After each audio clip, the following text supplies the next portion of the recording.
우리 하나님 말씀 베드로전서 3장 1절로 5절 다 같이 읽겠습니다. 베드로전서 3장 1절로 6절, 베드로전서 3장 1절로 6절, 신약 379페이지, 380페이지입니다. 우리 다 같이 큰 소리로 읽겠습니다. 아내된 자들아, 이와 같이 자기 남편에게 순복하라. 이는 혹 도를 순종하는 자라도 말로 말미암지 않고 그 아내의 행위로 말미암아 구원을 얻게 하려 함이니 너희의 두려워하며 정결한 행위를 봄이라. 너희 단장은 머리를 꾸미고 금을 차고 아름다운 옷을 입는 외모로 하지 말고 오직 마음에 숨은 사람을 온유하고 안정한 심령에 썩지 아니한 것으로 하라. 이는 하나님 앞에 값진 것이니라. 전에 하나님께 소망을 두었던 거룩한 부녀들도 이와 같이 자기 남편에게 순복함으로 자기를 단장하였나니 사라가 아브라함을 주라칭하여 복종한 것 같이 너희가 선을 행하고 아무 두려운 일에도 놀라지 아니함으로 그의 딸이 되었느니라. 아멘. 요즘 많이 쓰이는 말인데, 한국말 많이 쓰이는 말로 성인지 감수성이라는 말이 있습니다. 이거 띄어쓰기 잘해야 되는데 잘못하면 무슨 말인지 못 알아들어요. 성, 인지, 감수성. 그러니까 성을 인식하는 것에 대한 예민함이 얼마나 있느냐, 이런 얘기인데요. 이게 무슨 말이냐면 그 남녀 간의 불균형, 그리고 또 남녀 간의 불평등에 대해서 이해와 지식을 갖춰가지고 일상생활에서 성차별적 요소를 감지해내는 그런 민감성을 말하는데요. 한국에서 성범죄 관련해서 미국과는 다른 아주 말도 안 되게 가벼운 형량들이 나오는 것, 이런 것들에 대해서 판사가 남자들이라 성범죄에 관대한 것은 성인지 감수성에 문제가 있기 때문이라고, 이런 식으로 이 단어를 사용합니다. 그리고 요새 공직자가 되거나 무슨 방송에 출연을 하려는 사람들이 준비 단계에서 탈락하는 경우가 있는데요. 많은 경우는 그 사람들의 성인지 감수성의 문제가, 이전에 여자나 남자에 대해서 그 사람들이 했던 말들이 기록이 남아 있어서 그런 것들이 다른 사람 앞에 나와서 방송을 하거나 정치인이 되거나 하기에 심각한 하자가 있다고, 그래서 그런 경우가 있는데요. 그래서 요즘은 그 옛날 어르신들이 말씀하셨던 것처럼 남자는 열심히 일해서 처자식 굶기지 말아야 된다, 또 여자는 살림 잘하고 애들 잘 낳아서 잘 키우면 된다, 이런 말 자체도 조심스럽게 해야 돼요. 왜냐하면 그런 것 자체가 이미 남녀의 차별에 대한 단어가 들어있다고 해서 문제를 삼을 소지가 충분히 있다는 거죠. 그리고 심지어는 이제 남자들끼리 모여서 누가 예쁘다, 누가 날씬하다, 이런 말도 해서는 안 되는 그런 시대가 됐는데요. 어쨌든 이런 성인지 감수성의 입장에서 오늘 본문을 보면 이 성경을 쓴 베드로는 아마 모든 공직에서 물러나야 될 정도로 굉장히 여성에 대한 차별적 느낌이 강하게 드는 그런 구절입니다. 그런데 정말로 우리는 이 구절이 남녀의 어떤 성적 차별을 인정하는 걸까? 성경을 보면 오늘 본문을 비롯해서 그 남녀 차별을 인정하는 구절들이 곳곳에 있어요. 그러면 그런 건 어떻게 받아들여야 되나? 우리 교회가 속한 RC의 교단은 그렇지 않지만 제가 한국에서 속했던 교단 같은 경우는 여자 목사에게 여자 목사 안수를 주지 않아요. 목사 안수를 주지도 않고 심지어는 설교하는 권리라는 강도권이라고 그러는데 그런 것도 주지 않으려고 하는 그런 모습들을 보이는데, 이런 일이 근데 그냥 고집하는 게 아니라 성경에서 구절들을 끌어와서 그것 때문에 주지 않는다고 얘기해요. 대표적으로 고린도전서 14장 34절 35절 말씀이나 디모데전서 2장 11, 12절 말씀인데요. 제가 한번 읽어볼게요. 고린도전서 14장 34, 35절. 모든 성도의 교회에서 함과 같이 여자는 교회에서 잠잠하라. 저희의 말하는 것을 허락함이 없나니 율법에 이른 것 같이 오직 복종할 것이요. 만일 무엇을 배우려거든 집에서 자기 남편에게 물을지니 여자가 교회에서 말하는 것은 부끄러운 것임이라. 디모데전서 2장 11, 12절. 여자는 1절 순종함으로 종용이 배우라. 여자의 가르치는 것과 남자를 주관하는 것을 허락치 아니하노니 오직 종용할지니라. 이 본문만 보면 여자의 사역에 대해서 상당히 차별적이라는 생각이 들어요. 그런데 바울의 사역은 이 구절들과 달리 상당히 많은 여성 사역자들과 동역을 했어요. 그리고 그 시대에 어떤 남녀의 사이, 지금처럼 동등한 남녀 사이가 아닌 그 시대의 상황에 비교하면 정말로 가히 혁명적이라고 말할 만큼 교회에서 여성들이 사역할 수 있도록 인정한 것을 볼 수 있는 서신서의 구절들이 많이 있습니다. 이렇게 바울이 성경에서 고린도전서 14장 35, 35절이나 디모데전서 2장 11, 12절 같이 그런 말씀과 바울이 사역할 때 여성도들에게 어떤 권한들을 주는 모습들과 너무나 다른 부분들이 많아서 심지어 조금은 보수적인 신학자 말고 조금 진보적인 신학자들은 아마 중간에 이 성경 구절이 없었는데 여자들이 교회에서 너무 많은 권한을 갖고 사역하는 것을 기분 나쁘게 여긴 사람들이 중간에 이 구절을 끼워 넣었을 거라고 얘기하는 사람도 있을 정도였어요. 왜냐하면 지금 이 바울이 쓴 이 지금 서신서와 바울이 여성들과 여자 성도들과 사역했던 것들이 너무 다르기 때문에 그런 말을 해요. 하지만 제가 보기에 이 구절은 교회에서 여성의 역할을 제한하는 것이 아닙니다. 당시에 영지주의라는 이단이 있었어요. 굉장히 복잡하고 어려운 또 형태도 굉장히 여러 가지 형태를 갖추고 나타난 이단이라서 자세히 설명하기는 어렵지만 쉽게 말하면 그 사람들이 생각하는 건 육체는 악하고 영혼은 선하다예요. 그러니까 예수님이 육체를 입고 이 세상에 오셨을 이유가 없다는 거죠. 가짜로 그냥 가짜 육체를 입고 육체인 척 입고 왔다가 십자가에서 그 육체 벗어버리고 다시 하늘로 올라가셨다. 이런 식의 얘기를 하는 이단들인데, 그런데 그 여성도 중에서 빠진 사람들이 있었어요. 그래서 거기서 막 배워와서 막 신천지 가서 교육받은 것처럼 가서 막 배워와가지고 교회에 와서 그것들을 얘기를 막 하는 거예요. 그래서 그래서 교회를 혼란스럽게 하고 떠들고 다니니까 그것을 금지한 것이라는 거죠. 그런 것이지 여성의 공중 기도나 대표 기도니까 하나님 말씀을 대안하는 것을 금한 것이 아니었다는 거예요. 그리고 교회에서 잠잠하라는 구절은 이방 사람들, 그 사람들이 자기네가 믿는 신에게 제사 드리러 가면 떠들고 소리 지르고 그런 모습들과 있는데, 그것과 다르게 이방 사람들과 다르게 조용하고 이방 사람들과 구분되도록 조용하고 경건한 생활을 하라고 하는 그걸 강조한 표현이었고, 바울은 이것을 여자에게만 말한 게 아니라 남자에게도 이 같은 권면을 했던 것입니다. 이처럼 바울이 차별적으로 보이는 바울이 여기서 강조한 것은 남자와 여자 모두가 잠잠해야 할 때 잠잠하고 하나님의 말씀을 대언할 때는 거기에 집중해서 열심히 하려 했던 것이고, 영지주의에 빠져 떠드는 여자들은 율법에 의해서 통제를 받아야 한다는 것을 얘기했던 것뿐이었던 것이요.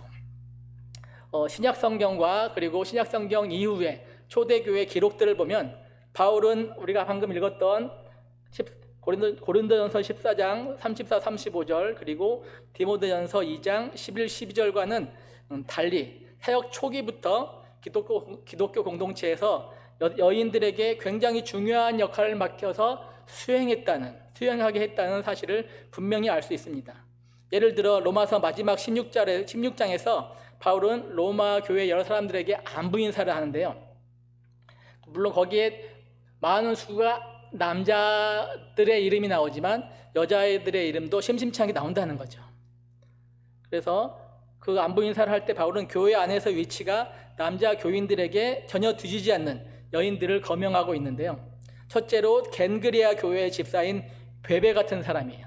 베베가 누구냐면 바울이 사역할 때 후원했던 사람이고, 바울이 로마서를 써서 로마 교인들에게 보낸 편지를 써서 베베에게 주어서 전달하도록 했던, 굉장히 신뢰하는 그런 사람이었다는 거죠.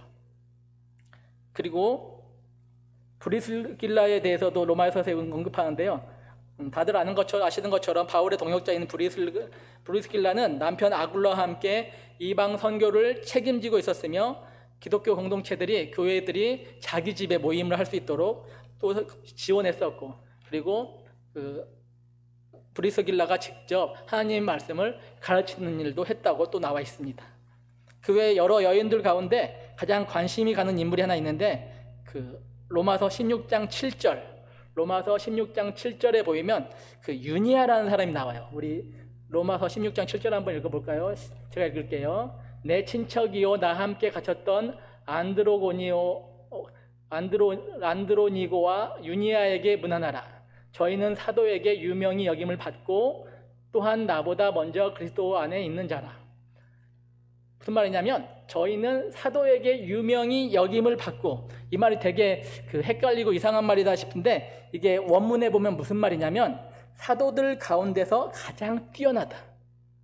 그러니까 우리가 알고 있는 사도들과 어깨를 견줄 정도로 사역을 했던 사람이다. 유니아라는 여자가 그런 얘기를 하고 있는 거죠. 이처럼 여성 리더가 사도들 정도의 사역을 하고 있었다고 지금 말하고 있는 거예요. 이 같은 교회에서 여인들의 높은 지위는 사실은 그리스 로마 시대 보면 그 예를 찾아보기 힘들 정도의 아주 놀라운 일이었습니다. 성경을 보면 항상 여자는 사람 숫자 셀 때 빼잖아요.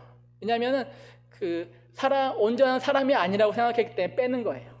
그 정도로 그런 사회에서 그런 문화에서 성경은 사도들보다 낫다는 평가를 받는 여성 사역자가 교회에 있었다고 지금 말하고 있던 것입니다. 이 정도로 초대교회 사역에서 여성 사역자들이 활약을 했는데 왜 오늘 본문은 아까 말씀드렸던 단어 기억나시나요? 성인지 감수성이 떨어지는 말을 하고 있을까? 베드로가 무식해서 그냥 생각 없이 그냥 동네 사람들이 주위 사람들이 하던 말을 그냥 주워서 떠드는 것일까? 먼저 3장 1절을 읽겠습니다. 우리 집사님, 권사님, 여성들도 솟구치는 화를 누르시면서 함께 읽어주시기 바랍니다. 아내된 자들아 이와 같이 자기 남편에게 순복하라. 이는 혹 도를 순종치 않는 자라도 말로 말미암지 않고 그 아내의 행위로 말미암아 구원을 얻게 하려 함이니. 아내된 자들아 이와 같이 자기 남편에게 순복하라고 하는데요. 우린 여기서 그 다음 구절 아내된 자들아 그 다음에 이와 같이에 집중했으면 좋겠어요. 이와 같이. 그럼 이와 같이가 뭐냐? 그러면 앞을 가봐야 되겠죠. 앞을 가보면 2장이 나오는데 2장 22절로 25절. 베드로전서 2장 22절로 25절 제가 읽겠습니다. 저는 죄를 범치 아니하시고 그 입에 괴사도 없으시며 욕을 받으시되 대신 욕하지 아니하시고 고난을 받으시되 위협하지 아니하시고 오직 공의로 심판하시는 자에게 부탁하시며 친히 나무에 달려 그 몸으로 우리 죄를 담당하셨으니 이는 우리로 죄에 대하여 죽고 의에 대하여 살게 하려 하심이라. 저가 채찍에 맞음으로 너희는 나음을 얻었나니 너희가 전에는 양과 같이 길을 잃었더니 이제는 너희 영혼의 목자와 감독 되신 이에게 돌아왔느니라. 아멘. 죄가 없는 예수님께서 우리를 위해 십자가에 매달려 고난받으신 예수님의 그 일을 아내가 남편에게 순복하는 것과 동일선상에 나와서 얘기하고 있다는 거죠. 예수님께서 십자가에 못 박혀 우리를 위해서 돌아가신 것처럼 너희도 남편에게 순복하라고 얘기하는 거예요. 그 이유가 뭐냐면 베드로는 첫 번째로 예수님께서 십자가에 돌아가신 일이 몸과 마음이 몹시 고통스럽고 힘드셨던 것이라는 것이, 또 아내가 남편에게 순복하는 것이 그만큼 어렵다는 얘기를 하고 있는 거예요. 그리고 예수님의 십자가 고난이 우리로 죄에 대하여 죽고 의에 대하여 살게 하려 하신 것처럼 아내가 남편에게 순복하는 것은 남편이 그 아내의 순복하는 행위로 구원을 얻게 하려는 그런 이유가 있다고 얘기하는 것입니다. 어느 시대나 그 여성이 남성보다는 종교에 대해서 관심이 많아요. 그리고 신앙심도 깊고, 이처럼 베드로의 편지를 받은 교회들도 복음을 받아들이는 사람들은 여자들이 훨씬 많았어요. 그래서 여자 성도들은 그 불신 남편과 함께 살아야 했다는 거죠. 지금처럼 여자들이 권리를 보장받던 시대도 아니고 아내는 남편에게 소속된 사람이었기 때문에 여자 혼자 신앙생활을 하는 것은 굉장히 어려웠을 거예요. 뭐 저희 어르신들 얘기를 들어보면 혼자 짱믿음으로 수십 년씩 기도하면서 믿음 지키기 위해 썼다는 간증들을 많이 들어볼 수 있는데, 그것 이상으로 어려움을 겪는 사람들이 지금 베드로의 편지를 받는 교회에 있었다는 거죠. 그런데 그들에게 베드로는 위로를 하는 것이 아니라 뭐라고 말하냐면 남편에게 순복하라고 합니다. 순종하라는 거죠. 왜냐하면 베드로는 불신자 남편들이 아내의 행동으로 말미암아 구원받을 가능성이 있기 때문에 그렇게 하라는 것입니다. 베드로는 이 장에서 예수를 믿지 않는 불신자들이 신자들의 행동을 지켜보고 있기 때문에 신자들은, 성도들은 참고 순종하며 심지어 때리면 무조건 맞아야 한다고, 그리고 우리가 성도들이 완전히 죽어야 한다고 그렇게 말했는데요, 3장에서는 한 집에 사는 남편에게 전적으로 순종해야 한다고 말하고 있습니다. 왜 그래야 하냐면 그 이유는 2절에 있습니다. 2절, 너희의 두려워하며 정결한 행위를 봄이라. 세상 사람들이 성도들을 지켜보는 것처럼 불신자인 남편도 아내의 행동을 보면서 믿음의 능력을 경험하기 때문에 배우자의 구원을 위해서 그렇게 살아야 한다고 지금 베드로는 말하고 있는 것입니다. 하지만 이게 말처럼 쉬운 게 아니잖아요. 세상에서 가장 사랑하는 사람이 배우자가 될 수 있지만 또 세상에서 가장 미운 사람이 될 수 있는 것도 배우자잖아요. 그리고 나를 가장 잘 배려하는 사람이 그 배우자가 될 수 있지만 또 나의 가장 아픈 부분을 잘 알아서 그 부분을 찔려서 가장 큰 상처를 줄 수 있는 사람도 바로 배우자이기 때문입니다. 그런 사람에게 가식으로 넘길 수 없는 속사람을 온유하고 정숙하게 단장해서 속사람으로 순복하라고 얘기하는 거예요. 겉으로 네네 알았어요가 아니라 속사람으로 순복하라고 오늘 본문에서 얘기하고 있습니다. 이것은 남녀의 차별 얘기를 하는 것이 아니라 배려 얘기를 하고 있는 거예요.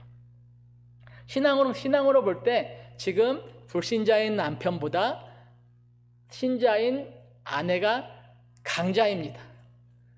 남편은 약자라는 거죠.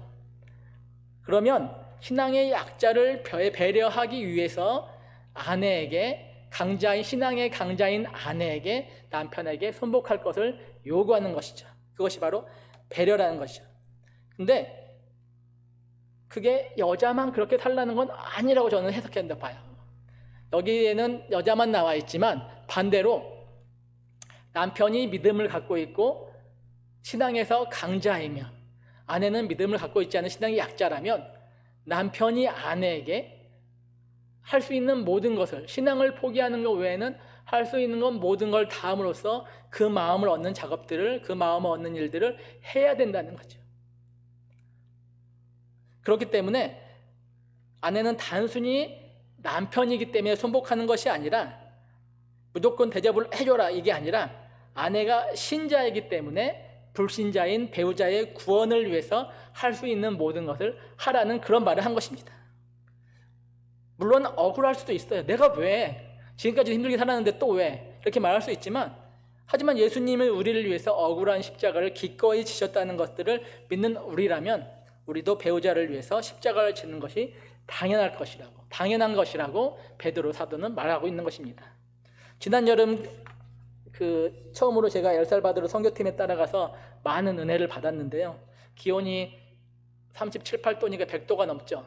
그런 기온에다 습도는 높고 그래가지고 정말 땀이 너무 많이 나서 누가 가신 모든 분들이 그 파란색 티셔츠가 다 소금이 하얗게 묻어나올 정도로 땀을 흘리면서 사역하는 모습들을 봤는데, 그렇다고 냉방이 제대로 되는 것도 아니고 그리고 또 물이 많아서 마음대로 씻을 수 있는 것도 아닌, 그때 거기는 선교사님 사시는 곳은 일주일에 2번인가 3번 물이 나와서 그때 물이 나오면 그걸 받아놨다가 쓰신다고, 그리고 또 물도 좋지 않아서 물 함부로 마시지 말라고, 또 누가 주는 음식 함부로 먹지 말라고, 왜냐하면 기생충이 있기 때문에 그런 얘기를 들었는데, 그런데 그곳에 도착한 첫날 정말 진짜 피곤하고 힘들다 해서 쉬고 싶다 이런 마음이 드는데, 가신 모든 선교팀 모두가 아무 말도 없이 자기 자리에 가서 다음날 사역 준비를 하시는 모습들 보면서 야, 대단하시다는 생각을 했었고, 참 은혜를 받았었고, 그리고 또 계신 선교사님도 60대 중반의 연세인데 현지인들을 사랑하는 마음으로 정말 웃으시면서 섬기시는 모습을 보면서 또 은혜 받았었습니다. 그런데 왜 그 선교팀이 귀한 휴가 내가지고 거기 가서 그렇게 일주일 내내 고생을 하고 올까? 또 선교사님은 그 늦은 연세에 또 거기 가가지고 그렇게 힘든 고생을 하실까? 다들 아시겠지만 그건 우리들의 수고를 통해서 엘살바도르의 영혼들을 하나님께로 인도하기 위함이라는 거 우리 다 알고 있습니다. 마찬가지로 아내가 불신 남편에게 순복하는 것은 아내 역할을 충실히 함으로써 남편을 하나님께로 인도하기 위해서입니다. 아내가 그 가정에서 선교사의 사역을 하고 있었다는 거죠. 근데 그 선교사의 사역은 제가 보기에는 이 세상 어떤 곳으로 간 선교사보다 힘든 선교 사역이에요. 중동에 간 선교 사역보다 중국에서 쫓겨난 선교 사역보다 훨씬 힘든, 제가 보기엔 30년, 40년씩 걸리신 분도 봤는데 그런 선교 사역을 하는 거라는 거죠. 어쨌든 바울의 예에서나 오늘 본문을 통해서 볼 때 하나님께서는 사람을 구원하기 위해서 사람을 불러 사용하십니다. 그때 사람을 구별을 하거나 차별하는 분은 아니시라는 거죠. 바울이 많은 여성 사역자와 동역한 것처럼 누구든 하나님의 손에 붙들려 사용될 수 있는 줄 믿습니다. 하나님은 여자와 남자를 구별하지 않고 사용하십니다. 젊은이와 노인을 구별하지 않고 사용하시고 장애인과 비장애인을 구별하지 않고 사용하시는 분이라는 거죠. 단지 예수님께서 우리를 죄에는 죽고 의에는 살게 하시려고 십자가의 고난을 감당하신 것처럼 사람을 하나님께로 인도하는 일을 이루기에 우리가 누려야 할 권리들을 희생하며 신앙에 있어서 약자인 자들을 배려하라고 말씀하시는 것입니다. 그 대상이 남편이라면 남편에게 최선을 다하는 것이고 그를 하나님 앞으로 인도하기 위해서, 그리고 그 대상이 아내이면 아내를 하나님 앞으로 인도하기 위해서 남편이 할 수 있는 모든 것을 해야 하는 것입니다. 그리고 그 대상이 친구라면, 그리고 아는 형님이라면 또 그를 위해서 내가 손해보면서 할 수 있는 일들을 다 하는 것입니다. 이것이 왜 공평하지 않다는 말을 들어야 되는 걸까요? 저는 오히려 이것은 희생이고 배려라고 생각합니다. 하나님은 공평하신 분입니다. 하나님은 사랑에 대해서 공평하신 분이라서 예수님을 우리의 죄를 위해서 보내주신 분이라고 저는 믿습니다. 하나님은 죄에 대해서 공평하신 분입니다.